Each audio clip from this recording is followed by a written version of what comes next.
ebana ni neza kabisa, twirengagije ko ifite ukuntu isamo nka za Tweyagare n'izindi. Gusa icyo nzi cyo ngewe ntago ndeba ibintu byo kuvuga ngo gushishura sina nabyemera. Mu byumweru 3 rero bishize, ngewe ntababeshye yakoze indirimbo hano iranyemeza. Iyi ngiyi Ruza, iyi mureba Ruza iraza gukora amabara. Uzamuke uze mu byumweru 3 bishize, noneho yakoze amateka, yaciye akagozi, yaragiye arabuminga, araboostinga, araturitsa, aramena. Ahangaha mu byumweru 3 byonyine bishize nk'umuhanzi mushyashya, yenda mwita mushyashya kuko izi ndirimbo zindi zose still umuntu abakiri mushyashya, bagiye kumurankinga bamuzana mu ba new artist cyangwa se aba upcoming. Gusa iyi nama namugira cyangwa se message namuha yo guhidinga aba subscriber be, kubera yuko biriya iyo badahidinze bitera courage abamureba, kavuga ati yo uyu muntu azi gukora, none reba afite aba subscribers bakeya, nawe akaba yakora iki, akaba yanagaho aga subscriber ke, kubera yuko abonye biri ngombwa. Ariko iyo uyihidinze ntago biba biri fresh. So iyi ni indirimbo rero isa neza nk'indirimbo cyangwa se injyana Eddy Kenzo akunda kuririmbamo. Ni indirimbo wagereranya n'indirimbo zitwa za Tweyagare. Ni indirimbo ni nyinshi Eddy Kenzo afite zimeze muri ubu buryo. Ikindi iyi ndirimbo nababwiraho Ruza aheruka gusohora, ni indirimbo ifite aho ihuriye n'indirimbo bita Carry Me ya Bwiza winaha mu Rwanda, umukobwa wacu mperutse gukoraho reaction mu kanya ari kumwe na The Ben. Icyo kintu kindi nacyo kirebeho, nubwo nababwiye ko gushishura ntagira, ariko be creative, genda ube umwimerere wawe, hanyuma uduhe ibintu byiza, melody zawe ushyiremo amabeat bahimbye, ibintu bibe fresh. Hello ladies and gentlemen, this is your big boy DJ KGL again. Welcome back. Niba usanzwe kurikira ibiganiro byanjye, niba uri mushya kandi nawe uhawe ikaze muri uyu mwanya. Uyu munsi rero nkuko nari nabibabwiye, ngarutse muri episode yindi, segment yayo akaba ari Reka Mbarabure. Uyu munsi rero muri Reka Mbarabure mbafitiye umuniga man ifovuare kabisa, ndamubatuye, ndamubararikiye. Nimba uheruka kureba episode ishize wamenye uwo ndimo kukubwira.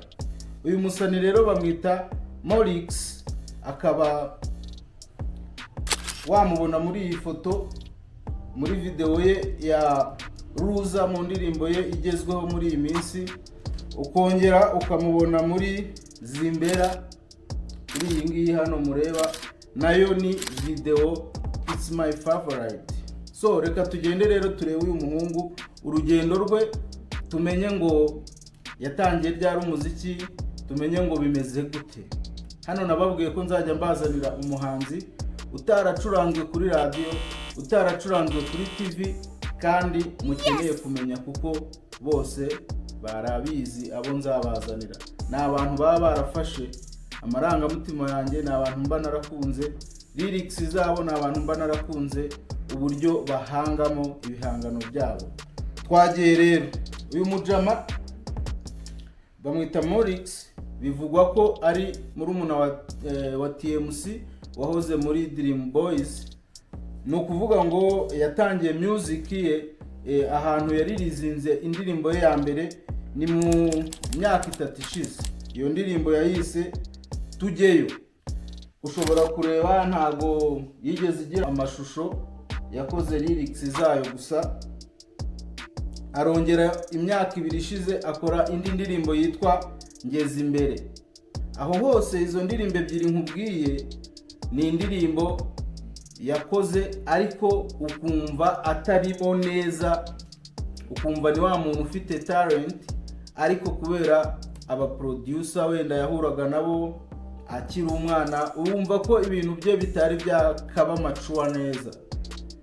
Arongera mu mwaka umwe ushize akora indirimbo yitwa Stress Free, irimo umukobwa mwiza. Mwareba kuri iyi video, iyi foto niyo muri video ya Stress Free. yakoresheje umukobwa w'umuzungu mwiza.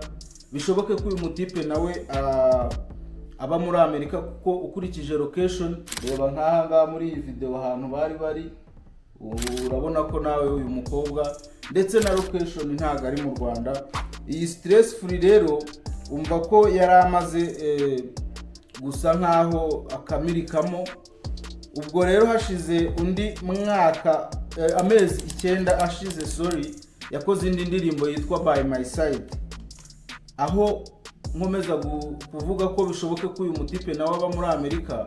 Reba nk'aha ngaha kuri iyi video, iyi ngiyi ya By My Side, reba uyu mukobwa, reba iyi location. Izi zose ni impamvu nshobora kuba nakeka yuko uyu musore atari inaha mu Rwanda. Gusa haciyeho igihe gitoya aba akoze indi ndirimbo imwe, ubwo ni mu mezi 5 ashize, indirimbo bita Zimbera cyangwa se Zimbera, sinzi, bisa nkaho ari ikigande cyangwa se urundi rurimi. Iyi ndirimbo rero yakorewe hano muri Afurika, yakorewe hano mu Rwanda, kuko hari amadance arimo abana bamubyiniye.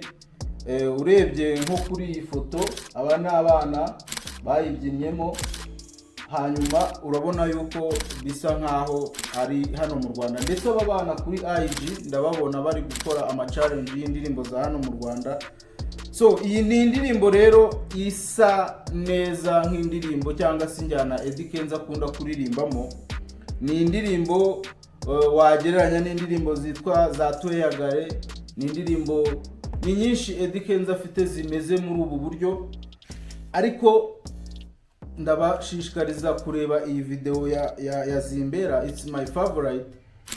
Aba bana na story irimo, ebana ni neza kabisa, twirengagije ko ifite ukuntu isamo nka za Tweyagare n'izindi. Gusa icyo nzi cyo ngewe ntago ndeba ibintu byo kuvuga ngo gushishura sinanabyemera. Abantu benshi bagenda muri beat z'abandi, abantu benshi bagenda muri melody z'abandi, ni ibintu bisanzwe. Abahanzi barabikora cyane. N'indirimbo tubona uyu munsi zisohoka, murabibona yuko zigiye nanone hagarukamo ibyo bintu. Mu byumweru 3 rero bishize, ngewe ntababeshye, yakoze indirimbo hano iranyemeza. Iyi ngiyi Ruza, iyi mureba Ruza, iraza gukora amabara.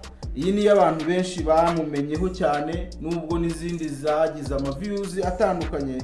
Ni ukuvuga ngo kuva ku ndirimbo yitwa By My Side maze amezi 9, yahise boostinga kubera ko yaratangiye gukora video kandi nziza, kubera ko yarakoranye n'umuproducer mwiza, yahise atangira kuzamuka. Iyo video imaze amezi 9 ifite views 145 ibihumbi. Hanyuma Zimbera ikaba ifite views 172 ikaba imaze amezi 5. Noneho uzamuke uze mu byumweru 3 bishize, noneho yakoze amateka, yaciye akagozi, yaragiye araboominga, araboostinga, araturitsa, aramena.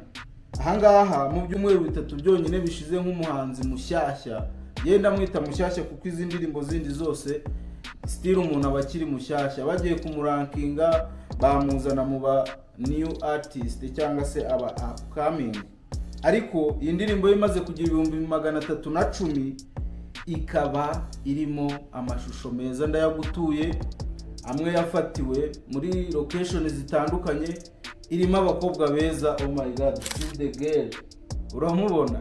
Abangaba rero nkeka ko atari nahasubye ko natwe tubafite, gusa nyine burya abantu baratandukana bitewe na climate, bitewe naho bavuka, bitewe na culture. Ariko harimo mu video Vixen mwiza wirekura, bakoze indirimbo nziza, Peti yambara neza.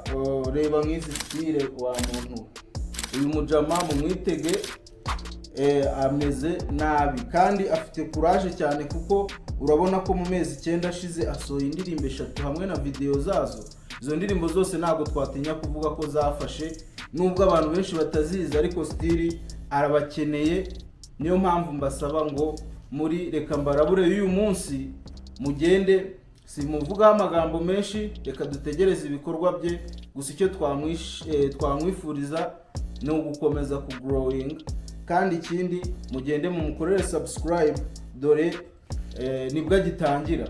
Gusa iyi nama namugira cyangwa se message namuha yo guhidinga aba subscriber be, kubera yuko biriya iyo badahidinze bitera courage abamureba, kavuga ati yo uyu muntu azi gukora, none reba afite aba subscribers bakeya, nawe akaba yakora iki, akaba yanagaho agasubscriber ke, kubera yuko abonye biri ngombwa. Ariko iyo uyihidinze ntago biba biri fresh.